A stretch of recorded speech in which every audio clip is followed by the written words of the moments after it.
This is Winning Cures Everything. Here's your host, Gary Seegers. It is Tuesday, April 30th, the last day of April, and this is, in fact, Winning Cures Everything. I'm your host, Gary Seegers. You can follow me on Twitter at GaryWCE. You can follow the show at Winning Cures. You can also follow the show on Facebook, YouTube, your favorite podcast app, whatever it is. Just go over to winningcureseverything.com. It's got everything you need over there. Sorry for the delay today. We had some issues with YouTube for whatever reason. It did not want to live stream.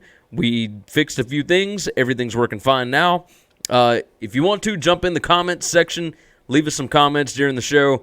Today's show should be pretty quick because we are running behind. But would it really be a Winning Cures Everything show if it was not running behind? That's the question that I beg of you. The show, as always, brought to you by mybookie.ag. Promo code WCE50 is going to get you a 50% deposit bonus. You put in $500, you're going to get $250 back. You put in $100, you're going to get $50 back, etc., etc.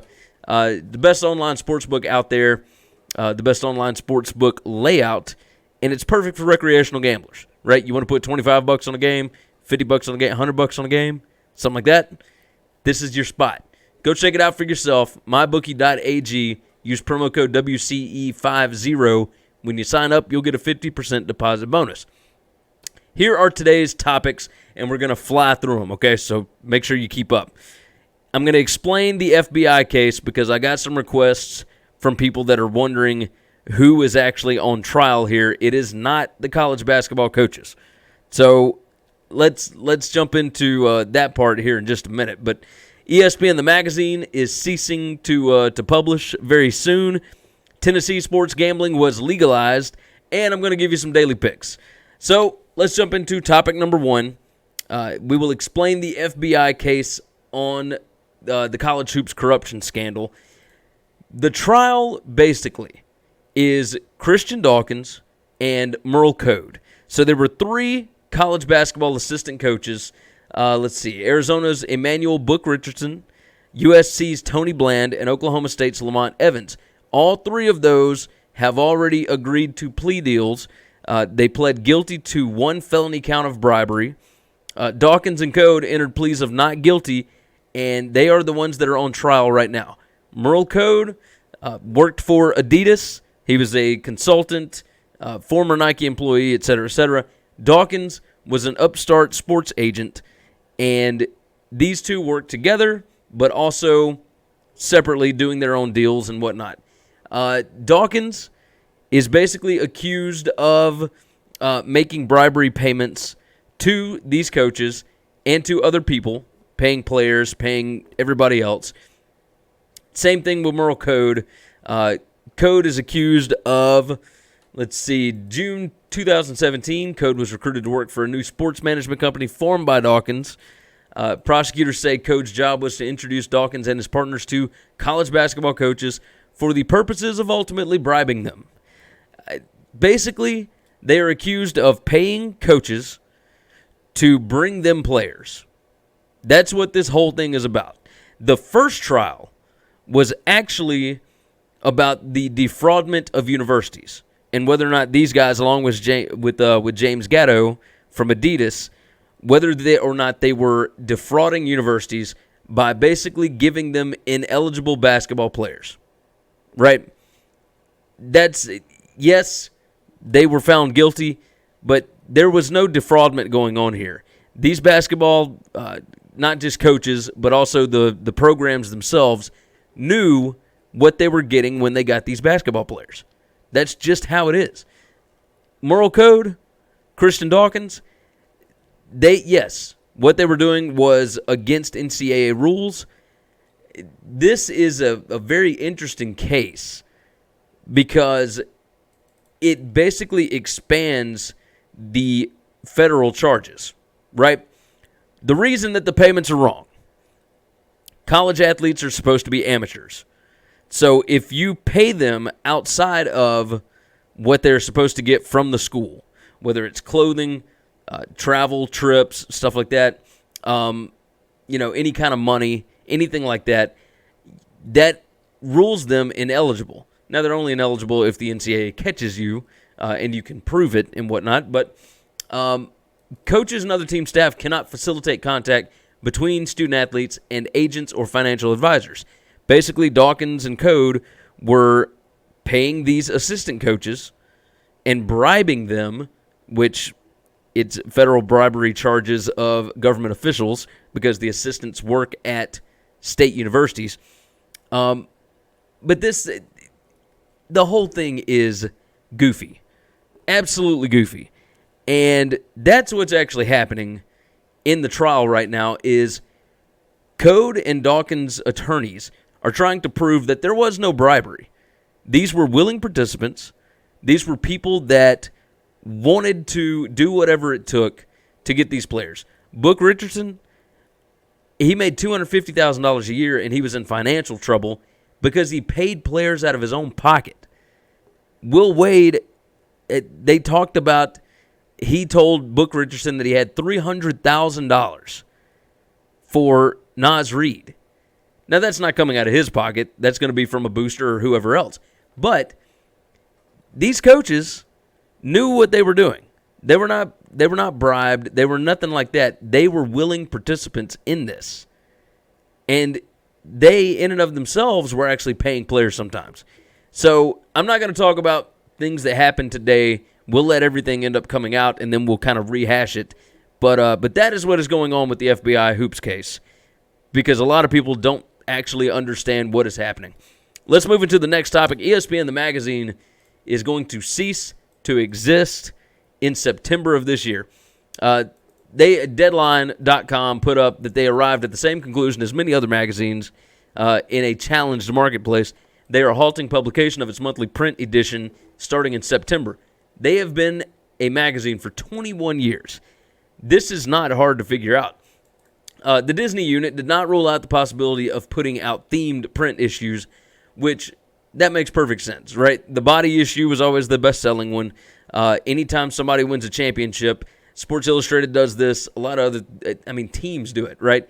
You print up a magazine or a book that celebrates that team, and then you sell it. You sell it to fans of that team. With ESPN, it's not hard to figure this out. Magazines do not sell because everybody reads their news. It's the same thing with newspapers. Magazines don't sell. Everybody has an iPad, an iPhone, an Android device, a laptop, whatever. You can read everything that you need to online.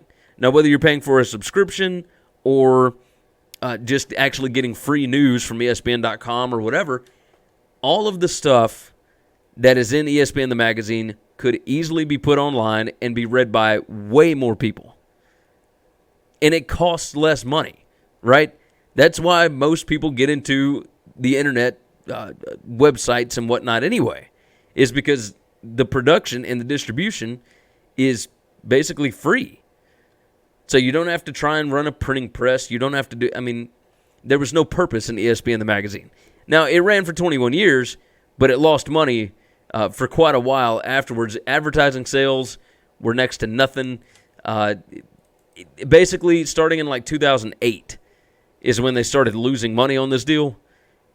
It never made sense to print this magazine, and now they have finally decided they're done, right? So the next question is, when is Sports Illustrated going to stop? When is Sporting News and all these other ones that come out? I can always see the football previews that come out. I can see those having a place in the market. But, yeah, there was no reason for ESPN the Magazine anymore. Let's move on to the next topic. Tennessee sports gambling was legalized. Always good. Always a big deal. Despite being opposed to the legalization of gambling, Governor Bill Lee says he will allow a Tennessee sports betting bill to become law without his signature. This is a massive thing. Tennessee will be the first state that will not allow brick-and-mortar stores, so basically casinos, kiosks, whatever, but they will allow online gambling. It was approved last week in the House of Representatives. 58-37 were the votes. And the Senate Bill 16, it narrowly passed on a vote of 19-12. This is basically 51-40 was the vote that you need to know about. The Senate approved it. Tennessee will have legalized sports gambling starting in July. Now, the way that they do this, they have a certain number of licenses. Different companies come in and buy those licenses, so you're not going to have a marketplace that's completely overrun. Tennessee believes that they project that they will make $50 million a year from tax revenue from sports gambling online. Now, I don't know if that's the case yet because that is a really high figure, but I could see where it would jump that high. There's a lot of people in Nashville, a lot of people in Memphis, and the surrounding states will all come to the borders. I think if you look at the geofencing stats, you will see the Alabama border, the Mississippi border, the Arkansas border, the Kentucky border, the Missouri border, North Carolina's border. All of these will become massive spots for people that want to gamble online. They will run across the border, make their bet, and then drive back. It's pretty crazy to think about. But I have heard people doing this for horse racing, where they drive from Mississippi up to the Tennessee state line, which that was already legal. You could drive to the state line, put in your horse bet, drive back home. It's going to happen a ton. Tennessee is going to make a ton of money off of this. This was a good decision by the Tennessee House of Representatives, by the Senate, basically by the Tennessee government to allow this. They are one up on Mississippi as far as sports gambling goes. Online sports gambling, I believe, will make significantly more money than brick and mortar, which is the only thing that Mississippi has right now. All right, let's do the daily picks before we get out of here. I've got several tonight. I got the Celtics +7 at the Bucks. I've got Rockets +5.5 at the Warriors. I've got the Astros and the Twins over 7.5. Yankees and Diamondbacks, no score in the first inning. Blue Jays money line against the Angels, and Pirates team total under 5.5 tonight. As always, you can go get the picks over at winningcureseverything.com. Chris and I will be going live here in just a little bit. We're going to go on and do our hour-long podcast that we do every week. We have not done the last couple of weeks, but we're jumping back in tonight. We're going to talk about the NFL draft, et cetera, along with some NBA and everything else. But yeah, hop in for that one. Share the show out. Leave some nice reviews on the podcast. We appreciate you guys being here, and we'll see you again tomorrow. Thanks for checking out Winning Cures Everything. If you want to keep up with us, hit subscribe on YouTube or your favorite podcast app. Visit the website at winningcureseverything.com, or you can like us on Facebook or follow us at Winning Cures, at Gary WCE, or at Chris B. Giannini on Twitter. Share out the show, leave a nice review, and make sure to comment and tweet at us.